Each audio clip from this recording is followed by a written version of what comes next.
नमस्कार, आप सुन रहे हैं द बॉलीवुड रेडियो और मैं हूं आपके साथ अनूप आकाश वर्मा। दोस्तों, आज का किस्सा है शम्मी कपूर का, लेकिन आज का किस्सा थोड़ा अलग है। यानी कि आवाज मेरी और कहानी सुना रहे हैं खुद शम्मी कपूर।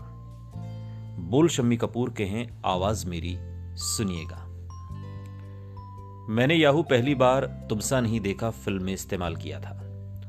लड़के और लड़की के बीच भंगड़ा डांस हो रहा था। लड़का फिसलता है, फिर उठता है और लड़की का पीछा कर रहा होता है। फिर जब वो लड़की से मिलता है तो उसके एक्सप्रेशन में याहू निकलता है। मैंने इसे फिल्म दिल देकर देखो में दोहराया और इन दोनों ही फिल्मों को नासिर हुसैन ने डायरेक्ट किया था। फिर इसे जंगली में भी इस्तेमाल किया और ये काफी लोकप्रिय हुआ। आपको जानकर हैरानी होगी कि मेरे परिवार के कुछ लोग ऐसा समझते हैं कि याहू मेरी कंपनी है। एक बार रणधीर कपूर ने भी मुझसे कहा कि अंकल, आपने बताया नहीं कि याहू आपकी कंपनी है। जवाब में मैंने कहा कि पागल आदमी, याहू मेरी कंपनी होती तो मैं यहां बैठा होता, मैं तब अमेरिका में होता। तो मैं यानी कि पृथ्वीराज कपूर का बेटा, राज कपूर का भाई और गीता बाली का पति भी था। आप इसे फायदा या नुकसान कुछ भी समझिए, लेकिन हाँ, इंडस्ट्री में मैंने जो शुरुआत के 4-5 साल गुजारे, इसमें मेरी पहचान यही रही कि मैं राज कपूर का भाई और गीता बाली का पति हूं। मेरी कोई हैसियत नहीं थी। मैं नहीं समझता हूं कि कोई फायदे वाली बात थी। हाँ, लेकिन ये प्रोत्साहन था कि आदमी और कोशिश करे ताकि अपनी पहचान बना सके। जब मैंने रेल का डिब्बा फिल्म मधुबाला के साथ की तो वो बोली, तुम बहुत पतले हो, मैं तुम्हारी हीरोइन नहीं लगती, कुछ और लगती हूं, तुम अपना वजन बढ़ाओ। फिर मैंने वजन बढ़ाने के लिए बियर पीना शुरू कर दिया। मैंने जब तुमसा नहीं देखा फिल्म साइन की तो मैंने ये सोचा कि मेरी जिंदगी का आखिरी मौका था। अगर इस मौके को चूक गया तो सब गया। इसके लिए मैंने मूंछ, बाल कटवाए और अपना लुक पूरी तरीके से बदल दिया। मुझे शुरू में ऐसा कोई मौका नहीं मिला कि मैं अपना स्टाइल डेवलप कर सकूं।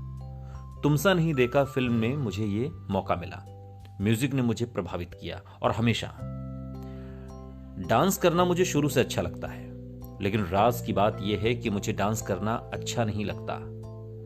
मुझे इतना याद है कि हम पिताजी के साथ माटुंगा में जहां रहा करते थे, वहां एक डांस सैलून किस्म का हॉल था। वहां एक लड़की 20 रुपए घंटे के हिसाब से नाचना सिखाती थी। हमने वहां जाकर टैंगो सीखने की शुरुआत की, कोशिश की। वो लड़की खूबसूरत थी, हम भी जवान थे। 19-20 की उम्र उस वक्त रही होगी। हमने टैंगो सीखने की कोशिश की, पर डांस हमें नहीं आया। सच ये है कि डांस मुझे आता ही नहीं, पर हाँ, मुझे म्यूजिक का शौक बचपन से है। जब मैं बचपन में थिएटर में पिताजी के साथ टूर पर जाया करता था, उन रातों को जो मैंने अलग अलग जगहों पर गुजारी है, तो मैंने म्यूजिक के साथ गुजारी है।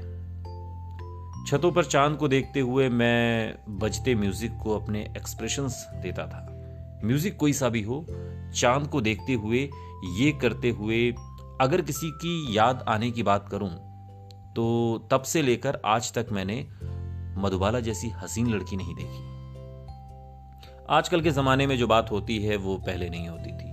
पहले अगर फिल्म किसी एक कलाकार के लिए लिखी गई है तो फिर उसमें वही काम करेगा। हर किसी का अपना कैनवास था। आज का दौर यह है कि शाहरुख खान को ले लो, अच्छा शाहरुख नहीं मिल रहा तो सलमान को ले लो, ओह सलमान नहीं मिल रहा, फिर आमिर तो है ही।